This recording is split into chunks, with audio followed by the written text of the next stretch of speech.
In the heart of the Middle East during the 8th century, a powerful new ruling house rose to dominate one of the largest empires the world had ever known, the Islamic Caliphate.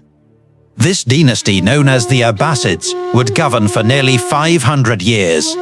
Under their rule, the Islamic world entered an era marked by military strength, monumental cities, intellectual brilliance, and technological progress, a period later remembered as Islam's Golden Age.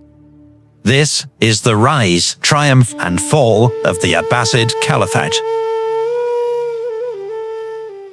The story begins in the year 600. In Medina, the Prophet Muhammad passed away, leaving behind a rapidly growing community united by faith. Leadership fell to Abu Bakr, chosen as the first caliph, the successor entrusted with guiding the Muslim community. Within a single generation, Muslim armies surged beyond Arabia. They confronted two exhausted superpowers, the Byzantine Empire in the west and the Sassanid Persian Empire in the east. Decades of warfare had weakened both rivals, and the Muslim conquests were swift and decisive. By the middle of the 7th century, much of the Byzantine Near East had fallen, and the Persian Empire had collapsed entirely. Yet unity did not last. In 656, the third caliph, Uthman, was assassinated, plunging the Islamic world into its first civil war, the Fitna.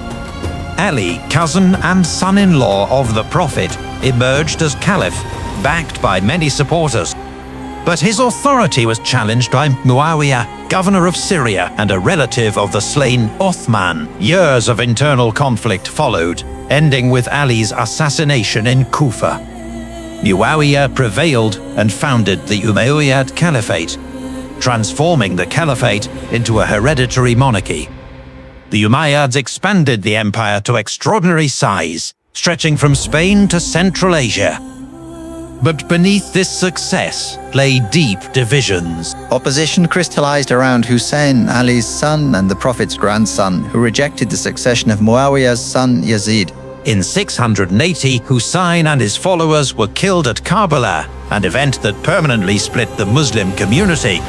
Those who supported Ali's lineage would become known as the Shia. The Umayyad state continued to grow, yet resentment simmered. Non-Muslims were tolerated but taxed heavily, while many converts to Islam, the Mawali, found themselves excluded from true equality. Power remained concentrated in a narrow Arab elite, breeding dissatisfaction across the empire. By the mid-8th century, unrest reached a breaking point. The Umayyads ruled under white banners, but in 757, a new symbol appeared: black flags raised in rebellion by the Abbasids. The Abbasids claimed descent from Al-Abbas, an uncle of the Prophet Muhammad, and argued that this bloodline gave them a superior right to rule. They promised moral renewal, justice, and a return to authentic Islamic leadership. For years, their agents quietly spread revolutionary ideas across the empire. Their upper queens of Yemen in the eastern province of Khorasan. Their upper queens of Yemen in the eastern province of Khorasan. Their upper queens of Yemen in the eastern province of Khorasan. Yedo, their upper queens of Yemen in the Abbasid Caliphate. There, a charismatic commander named Abu Muslim launched an uprising under the Abbasid banner. The region, populated by Arabs, Persians, and Central Asians fighting side by side on the frontier, proved fertile ground for revolt. Abu Muslim's forces grew rapidly. Seasoned warriors rallied to his cause, and Umayyad armies suffered repeated defeats. By 749, the rebels controlled Kufa, one of the most important cities of Iraq. The decisive clash came the following year at the Zab River, where Abbasid forces met the army of the Umayyad Caliph, Marwan Zaskau. The Umayyad cavalry charged aggressively but was stopped by disciplined infantry formations. The battle ended in total defeat for the Umayyads. Marwan fled but was captured and killed. Members of the Umayyad family were hunted down across the empire, bringing their dynasty to a violent end. Only one prince, Abd al-Rahman, escaped, eventually establishing a rival Umayyad state in Islamic Spain. In 750, Abu al-Abbas al-Saffah was proclaimed caliph, marking the birth of the Abbasid Caliphate. Yet securing power took years, and the new rulers faced internal threats from former allies. Al-Saffah relocated the capital eastward, closer to Persian support, and checked Chinese expansion at the Battle of Talas in 751, a victory that fixed the empire's eastern limits. After his death, his brother Al-Mansur assumed power. A determined and capable ruler, Al-Mansur eliminated rivals, including Abu Muslim himself, and crushed revolts by the Alid family. In 762, he founded a new capital on the Tigris River, Baghdad, the city of peace. Baghdad would become the beating heart of the Islamic world. Under later caliphs, especially Harun al-Rashid, the Abbasid state reached its zenith. Third custodian, largest at the end of Harun's reign, tales of wisdom, generosity, and grand-operated. His court attracted poets, philosophers, scientists, and diplomats from across the known world. Administration drew heavily from Persian traditions, while powerful families like the Barmakids shaped imperial governance. Trade flourished along the Silk Roads, bringing wealth, ideas, and technology, including papermaking, which revolutionized scholarship and record-keeping. Baghdad became a global center of learning.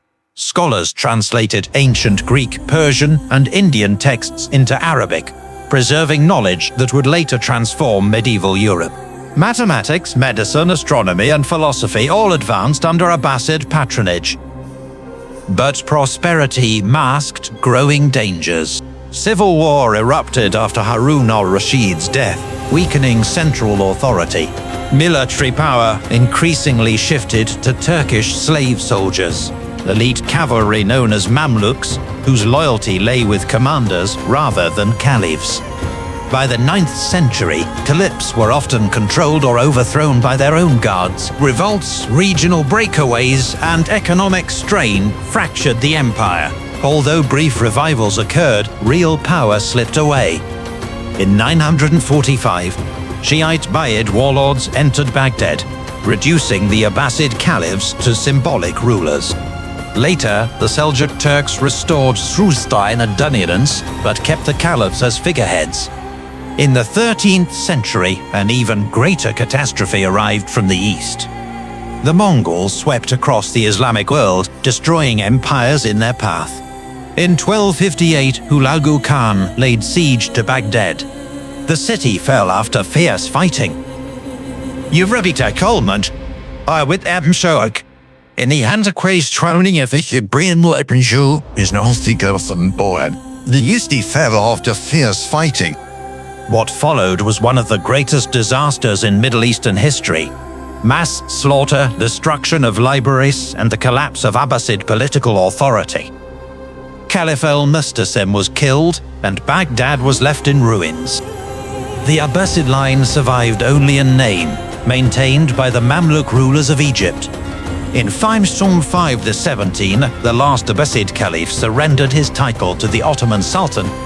Thus ended a dynasty that had once ruled an empire stretching across continents, an empire that shaped warfare, culture, science, and global history, and whose legacy would echo through the centuries as the Abbasid Golden Age.